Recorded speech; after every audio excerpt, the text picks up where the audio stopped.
नमस्कार, news capital express में आपका स्वागत है। बुलेटिन की शुरुआत करते हैं खास खबरों के साथ। मुख्यमंत्री चौहान मंत्रीगणों के साथ बैठक। मंत्रीगणों के दौर पर योजना को लेकर हम आज बैठे हैं। जिला कलेक्टर और जिला प्रशासन मंत्रीगण से चर्चा कर रूट मैप तैयार कर विकास यात्रा की तैयारी शुरू करें। इससे हितग्राहियों को लाभ। हितग्राहियों से चर्चा और संवाद। जिला मुख्यालय के अलावा ब्लॉक में भी मंत्रियों के दौरे होंगे। इसकी ठीक योजना बने ताकि योजनाओं का लाभ व्यवस्थित रूप से बन सके। दौर के दौरान विकास के लक्ष्यों का उद्देश्य पूरा हो और मंत्रीगण लौटने के बाद रिपोर्ट देंगे। कलेक्टर तैयारी कर लें। विकास यात्रा 5 फरवरी से अधिकतम 25 फरवरी तक होगी। कलेक्टर कमिश्नर प्रभारी मंत्री से ढंग से समन्वय बना ले। मुझे विश्वास है कि सभी मंत्रीगण प्रभावी ढंग से जनता के बीच जाएंगे और उत्साह का वातावरण बनाएंगे।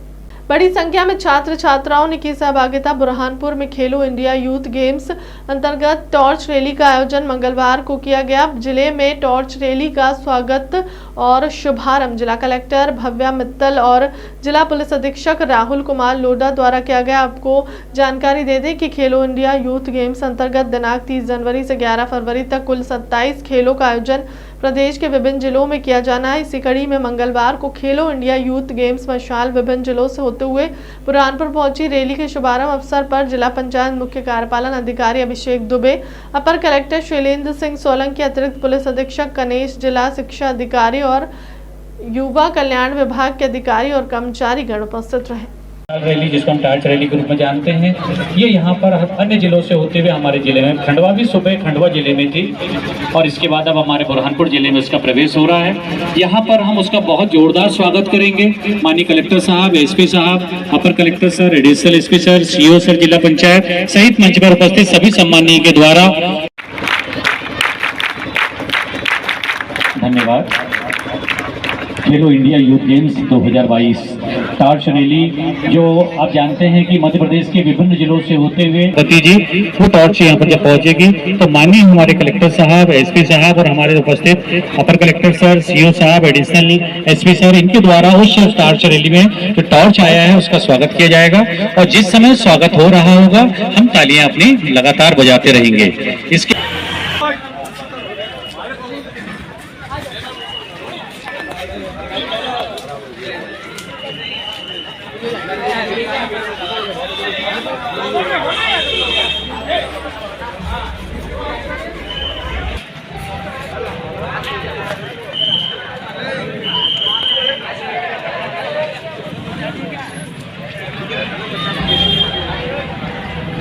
राहतगढ़ जनपद के अंतर्गत ग्राम पंचायत मेनवारा कला के पूर्व सरपंच और सचिव पर जनपद पंचायत के कार्यपालन अधिकारी द्वारा बिना कार्य कराए शासन के मद से पंचायत में विकास कार्य के नाम पर 1 करोड़ से अधिक राशि निकाल गए गबन के मामले से फरार चल रहे निष्कासित भाजपा नेता पूर्व सरपंच राजकुमार घनोरा, सचिव कमलेश साहू के मामला दर्ज कराए जाने के बाद से फरार चलने पर पुलिस द्वारा उन्हें भगोड़ा घोषित करते हुए उनकी गिरफ्तारी पर इनाम राशि घोषित कर एक बार फिर मामले में निष्कासित भाजपा नेता पूर्व सरपंच राजकुमार घनोरा का दर्द झलकता जहां उन्होंने एक वीडियो के माध्यम से मामले में संगठन के पदाधिकारी और मुख्यमंत्री तक अपनी बात पहुंचाने का प्रयास किया और मंत्री गोविंद सिंह के खिलाफ विद्रोह करने के कारण उन्हें जबरन उनके दबाव में झूठे मामले में फंसा प्रताड़ित करने जाने की मांग की। मुख्यमंत्री शिवराज सिंह चौहान जी, माननीय प्रदेश अध्यक्ष श्री वी.डी. शर्मा जी, माननीय संगठन महामंत्री हितानंद शर्मा जी, मैं लगातार 30 वर्ष भारतीय जनता पार्टी का कार्यकर्ता रहा, लेकिन मैं पिछड़े वर्ग से आता हूं, इसलिए गोविंद राजपूत जी के द्वारा मुझे प्रताड़ित किया जा रहा है। लगातार झूठे प्रकरण दर्ज कराए जा रहे हैं क्योंकि मैं पिछड़ा वर्ग से हूं। मुझ पर मेरा अगर क्रिमिनल रिकॉर्ड था तो मुझे इतने वर्ष तक पार्टी में क्यों रखा। मुझ पर 5,000 रुपये का इनाम घोषित किया गया। मुझे और मेरे पूरे परिवार को जिस तरीके से प्रताड़ित किया जा रहा है, यह अन्याय किया जा रहा है। मैं पार्टी एवं संगठन के आप सब लोगों से न्याय की अपेक्षा करता हूं कि मुझे फांसी देना है, फांसी की सज़ा दे दें, गोली मार दें, लेकिन मुझे मेरे परिवार को प्रताड़ित ना किया जाए। मेरे परिवार को जिस तरीके से पुलिस प्रशासन द्वारा प्रताड़ित किया जा रहा है, यह भारतीय जनता पार्टी में यह उचित नहीं है। लगातार गोविंद राजपूत जी के द्वारा सुर्की विधानसभा में सैकड़ों पुराने भाजपा कार्यकर्ताओं पर प्रकरण दर्ज कराए जा रहे हैं, परेशान किया जा रहा है। पार्टी संगठन स्तर से पूरी विधानसभा में कार्यकर्ताओं की राय ले पता कर ले कि किस तरीके से गोविंद राजपूत जी के द्वारा कार्यकर्ताओं को प्रताड़ित किया जा रहा है। मैं लगातार 2004 से अभी तक जितने भी उपचुनाव हुए उनमें लगातार 20-20, 25-25 दिन खेतों में रहकर पार्टी का काम किया है।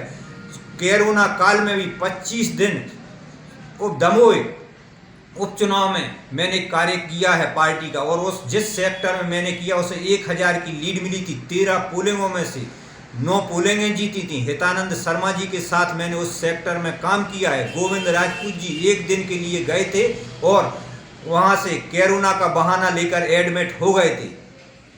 सागर के बुंदेलखंड मेडिकल कॉलेज में अध्ययनरत छात्रों की चिकित्सा ज्ञान संबंधित कठिनाई का अभ्यास होने पर शहर के तोप खाने वाले परिवार के द्वारा छात्रों के अध्ययन कार्य से असुविधा हो इस दृष्टि से एक अनुकरणीय पहल करते हुए अपनी देहदान का संकल्प लिया गया, जिससे मेडिकल कॉलेज के एनाटॉमी विभाग में उनके निधन उपरांत सौंपे जाने की सहमति परिजनों से चर्चा उपरांत बनी थी, जिसके तहत सबसे पहले विजय तोपखाने ने देहरादून का फैसला लिया। उनके निधन पर परिजनों ने उनकी मंशा अनुरूप मेडिकल कॉलेज में देहदान की। उनकी इस कड़ी में उनकी धर्मपत्नी वैशाली तोपखाने में भी पति के संकल्प को आगे बढ़ाती हुई उनकी मृत्यु पर भी देह का अंतिम संस्कार नहीं कर रहे, उसने भी देहदान कराने का निर्णय लिया। जो आज उनकी मृत्यु उपरांत परिजनों ने उनकी देह को भी मेडिकल कॉलेज को दान किया। मॉड्यूलर एनाटॉमी विभाग के वृंदावन मालवीय के अनुसार प्रदेश का सागर मेडिकल कॉलेज ऐसा ही जहाँ सबसे ज्यादा देहदान किया जाता है। देहदान की थी और उन्होंने दैनिक भास्कर में अपनी एक न्यूज़ पढ़ी थी, जिसमें एक समस्या के बारे में था कि जो मेडिकल कॉलेज में विद्यार्थी आ रहे हैं उनको किस तरह से समस्याओं का सामना करना पड़ रहा है, उन्हें देह नहीं मिल रही है, वे किस तरह से एक अच्छे डॉक्टर बन सकते हैं। और इसको देखते हुए मेरे पिता ने सर्वप्रथम अपनी देहदान की थी और उसी क्रम में मेरी माँ ने भी यही कहा था कि मुझे मेरे पति के पास जाना है, मेरे पिताजी के पास में, और उन्होंने अपना वादा पूरा किया, मैं उनको पूरा करा। आज आपने अपनी माता राम का देहदान किया है, इसका क्या उद्देश्य है? इसका उद्देश्य ये है कि सर्वप्रथम जैसे कि मैंने बताया था कि मेरे पिताजी स्वर्गीय विजय कुमार तोपखाने वाले, इनकी जो निधन था वह 8 जनवरी 2014 को हुआ था। और उन्होंने पेपर में एक दैनिक भास्कर में न्यूज़ पढ़ी थी कि सागर जो बुंदेलखंड मेडिकल कॉलेज दे तो दिया गया है, लेकिन अच्छे डॉक्टर तभी निकल सकते हैं जब जागरूक लोग अपनी देह दान करें। और इस उद्देश्य को पूरा करने के लिए सर्वप्रथम मेरे पिताजी ने बुंदेलखंड मेडिकल कॉलेज में अपनी देह दान की। और हमारे परिवार ने एक प्रण ले लिया था कि यदि अच्छे डॉक्टर्स को निकालना है तो उसमें पहल हमें करनी पड़ेगी। और उसी क्रम में मेरी माता श्रीमती वैशाली तोपखाने वाले ने अपनी देहदान की और स्वेच्छा से उन्होंने यह कदम उठाया और उसमें सभी परिवार वालों की सहमति थी। तो निश्चित रूप से यह सराहनीय कार्य है और एक दूसरे सागर वासियों को एक प्रेरणा मिलनी चाहिए कि इस तरह का यदि वह देहदान करते हैं या अंगदान करते हैं तो निश्चित रूप से वह डॉक्टर्स के हित के लिए रहेगा और अच्छे डॉक्टर्स निकल सकते। क्या शुभ नाम लिख दिया? डॉक्टर नीरज तोपखाने। वो सभी का आभार प्रकट करता है और श्रीमान जी नीरज जी को भी बहुत बहुत धन्यवाद देता है। श्रीमान विजय तोपखाने वाले जो 2014 में अमेरिका देहदान दे चुके हैं और आज इनकी माता जी श्री वैशाली देवी जी ने भी अपना संकल्प पूरा कर लिया है।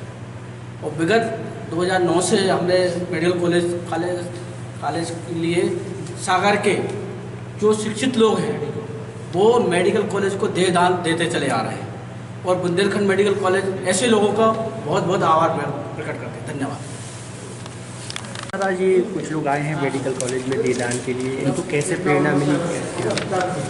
बुंदेलखंड 2009 से स्थापित हुआ है, जब से अभी तक लगभग 35 बॉडी अपने पास आ चुकी है, इसमें मेल और फीमेल। 2014 में श्री विजय तोपखाने वाले ने अपनी देहदान दी थी।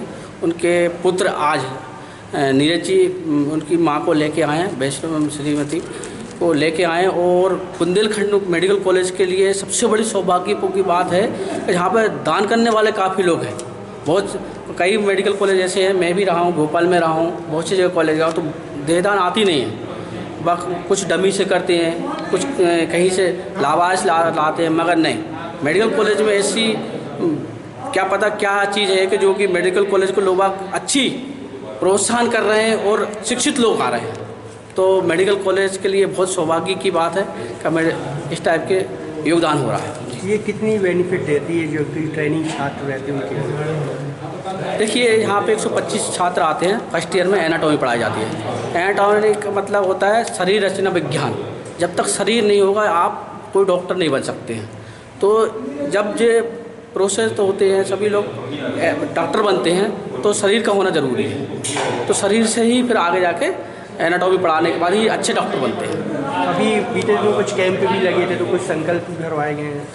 अभी मेरे पास 250 फार्म हैं। इसमें एक संस्था चलती है रामपाल बाबा, उसमें 750 फार्म है और उनके द्वारा 2 बॉडी भी आ चुकी हैं मेरे पास। तो इस टाइम पे मेरे पास 20 से 25 बॉडी है मेडिकल कॉलेज में। Thank you. सागर जिले के राहतगढ़ थाना क्षेत्र में वाटरफॉल पर हुई लूट के इनामी आरोपी को पुलिस ने गिरफ्तार कर लिया है। पुलिस के मुताबिक फरियादी दीपक पांडे निवासी सागर के साथ 27 जून को राहतगढ़ वाटरफॉल पर लूट की घटना घटित हुई थी, जिसमें पुलिस द्वारा पूर्व में बाल अपचारी महिला आरोपी और अन्य 3 आरोपीगण को गिरफ्तार किया गया था, किंतु घटना घटित कर उक्त समय से फरार इनामी आरोपी संकल्प जैन बार बार पकड़े जाने के डर से जबलपुर, दिल्ली, हरियाणा, इंदौर, झांसी, इलाहाबाद, कटनी जिला में छिपकर रह रहा था। वर्तमान में फरार इनामी आरोपी संकल्प जैन के दिल्ली में छुपे होने के संबंध में जानकारी प्राप्त हुई। विधानसभा क्षेत्र के विधायक और मध्य प्रदेश सरकार पीडब्ल्यूडी मंत्री गोपाल भार्गव का हमेशा से अलग अंदाज रहा। आज उस समय एक वीडियो वायरल हो गया जब एक महिला से मंत्री भार्गव देर रात वीडियो कॉल पर बात करते नजर आए। भोपाल स्थित निवासी पर रहली विधानसभा के ग्राम बगासपुरा में श्रीमती अनीता रानी घोषी, जो भोपाल से अपने पति का निःशुल्क इलाज करा रही थी, और मंत्री उनसे देर रात वीडियो कॉल के माध्यम से उनके पति के स्वास्थ्य और मंत्री भार्गव के द्वारा कराए जा रहे निःशुल्क इलाज में मिलने वाली सुविधाओं संबंधी जानकारी ली। मंत्री भार्गव ने भोपाल स्थित निवास पर मिलने वाले शुद्ध पौष्टिक भोजन की गुणवत्ता, शासकीय अस्पताल में होने वाले इलाज संबंधी बातचीत करते नजर आए। इसी बीच महिला ने वीडियो कॉल के जरिए मंत्री भार्गव को देर रात अपना मातृत्व भरा आशीर्वाद देते हुए आजीवन स्वास्थ्य, दीर्घायु और इसी प्रकार परोपकार के काम में लगे रहने की बात कही। वीडियो कॉल पर हुई। तो हम तो चले गए बताई, तो हम तो उनको पहचाना पहले से बेटा के जे हमारी बहू गाय फिर बेटे के हम तो कई मंत्री जी की रोटी बनावे बारे यहाँ कई हम कौन मंत्री जी के घर की यहाँ सामने के यारे बेटा तुम हमसे न कहो, हमारी आत्मा तो तुम्हें बहुत प्यार से पहचाना थी। फिर यहाँ संधा की अच्छी उनने बातचीत करी, फिर उनने बूझी हमसे काय माता राम भोजन कैसे मिला था, हमने की बहुत ही प्यारे मिला बेटा, और हमने कही बहुत ही प्यारे मिला था। हमने कितने बेटा 3 जन्म लो चुका पे हैं हमारे मंत्री जी को, 1 जन्म तो कई कौन है बेटा सुन लाई मोरे प्यारे बेटा। तको मनो तुम पे तो बेटा गरीबों को यहाँ सो हाथ है कि जैसे छत्ता में तप लगो है बेटा जी, बहुत बड़ी बाबू सुन लाई, तो पानी की बूंद नहीं घल पाऊ छत्ता की वहां घल पाऊ। ऐसा बेटा तुम्हारे संसार में कोनो बिगाड़ बेबारो नहीं है प्यारे बेटा, इतनी तुम पे भगवान की कृतज्ञ दया है बस। कौन की तबीयत है खराब? कक्काई की है मध्य कक्काई उन्हीं की गाय है पति देव की है, शिकायत चल रही है भैया भाई कैंसर भैया कैंसर है तना कुछ कैंसर गले में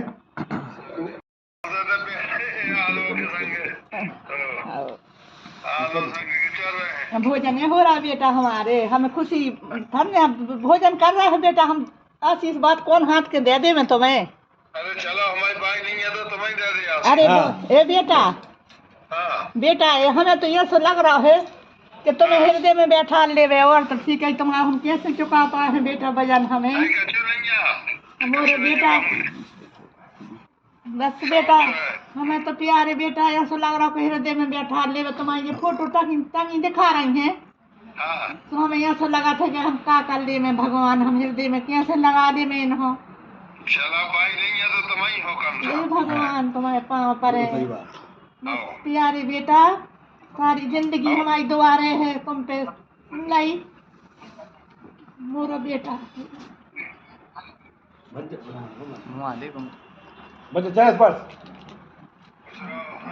सागर में उच्च शिक्षा विभाग के अतिरिक्त संचालक जीएस रोहित के खिलाफ एनएसयूआई संगठन के द्वारा आर्ट एंड कॉमर्स कॉलेज के पास पहुंचकर जमकर नारेबाजी साथ प्रदर्शन करते हुए उनका पुतला फूंका गया। आयोजित प्रदर्शन में शामिल एनएसयूआई के कार्यकर्ताओं ने कॉलेज के प्राचार्य के साथ अतिरिक्त संचालक पद का दायित्व संभालते हुए एस रोहित द्वारा की गई अनियमितताओं और भ्रष्टाचार पर जमकर आक्रोश जाहिर किया और बीते दिनों एक महिला कर्मी के साथ पद की गरिमा को तार की गई छेड़छाड़ के बाद अब प्रशासन और शासन द्वारा उनके खिलाफ कोई कार्रवाई नहीं किए जाने पर सवाल खड़े किए और ऐसे अधिकारियों को संरक्षण देने पर जवाब भी तलब किया और प्रदर्शन के माध्यम से उनका पुतला फूंका। जब तक उनके खिलाफ उचित कार्रवाई नहीं होती और उनकी अनियमितताओं की जांच नहीं होती, संगठन के द्वारा विरोध प्रदर्शन जारी रखने का ऐलान किया।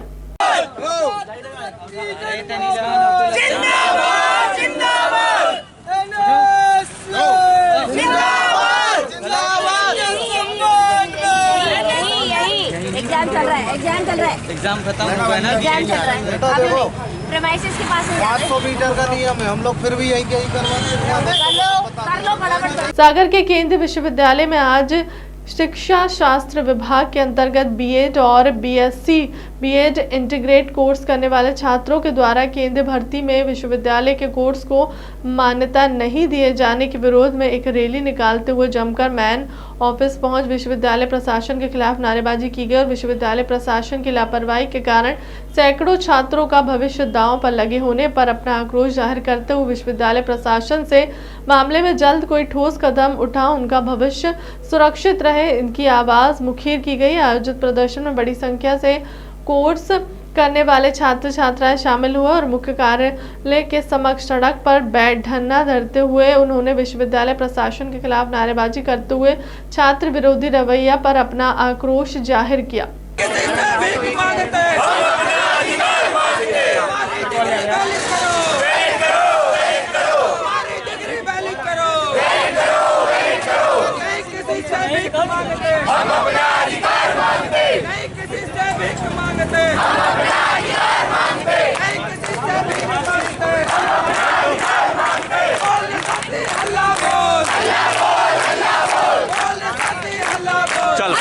विरोध इसी बात के लिए दर्ज है कि केंद्रीय विद्यालय में जो भर्तियाँ आई हुई हैं उसमें हमारे कोर्स का कोई जिक्र ही नहीं हो रहा है, ना ही उसमें कोई चेंज हुआ है उस फॉर्म में, जिससे हमारा भविष्य अधर में तो लटक ही गया है, साथ साथ हमारे पैसे भी चले गए हैं। और समस्या यही हो रही है कि हम अब कहाँ जाएं, मतलब ना तो डिपार्टमेंट सुन रहा है हमारी बात, ना ही सेंट्रल ऑफिस से कोई रिप्लाई आ रहा है। बस वो आश्वासन दे देते हैं लेकिन किसी भी प्रकार का परिवर्तन नहीं हो रहा है केंद्रीय विद्यालय भर्ती में। नहीं तो ये पहले भी आप लोगों ने विरोध प्रदर्शन किया था, क्या आश्वासन मिला था? आश्वासन यही मिला था कि हम ऊपर बात करेंगे। खैर यहाँ से जो प्रतिनिधि मंडल दिल्ली गया था उसने बात तो रखी है अपनी, लेकिन सेंट्रल मिनिस्ट्री से भी हमारे लिए कोई आश्वासन नहीं मिला है जिसके तर्ज पर हम ये माने कि हमारे साथ न्याय हो रहा है। ऐसे कितने विद्यार्थी हैं जिनका भविष्य लगभग 1200 के ऊपर हैं सेंट्रल यूनिवर्सिटी में। उसके अलावा जो कॉलेजेस विश्वविद्यालय से संबंध है उन बच्चों का भी भविष्य मतलब खतरे में है।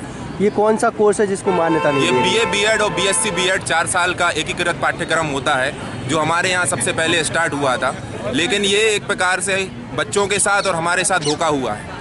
तो अब ऐसे कोर्स जहाँ पर ये मान्यता ही नहीं दे रही, तो क्या लगता है आपको विश्वविद्यालय को ऐसे कोर्स क्यों संचालित कर रही है? वो सभी बच्चे बाहर हो जाएंगे प्रक्रिया से। हम लोगों ने फॉर्म तो भर दिए लेकिन वो फॉर्म गलत तरीके से भरे हैं, क्योंकि उसमें हमारा कोर्स की जब ऑप्शन ही ओपन नहीं हो रहा है हमारे कोर्स का, तो हमने फॉर्म भर दिया है गलत तरीके से। मतलब 3 साल का बीए भर दिया या बीएससी भरा है, 2 साल का बीएड भर दिया है, जबकि यहाँ भी ये 4 साल में हमारे लिए 2 डिग्रियाँ दे रहे हैं और उस फॉर्म में वो ऑप्शन आ नहीं रहा है। और जब जैसे ही हम लोग का सिलेक्शन होता है, इंटरव्यू में हम पहुँचते हैं, तो हमें वहाँ से बाहर कर दिया जाएगा। तो अब ऐसी स्थिति में कहाँ तक लड़ाई लड़ेंगे? सर लड़ाई तो लड़नी पड़ेगी, बिना लड़ाई के तो कुछ होता नहीं इस देश में। क्या नाम लिखते हैं आप? मेरा नाम ललित सिंह ठाकुर है। अब तक की खबर में इतना ही, बने रहे हमारे चैनल के साथ। नमस्कार।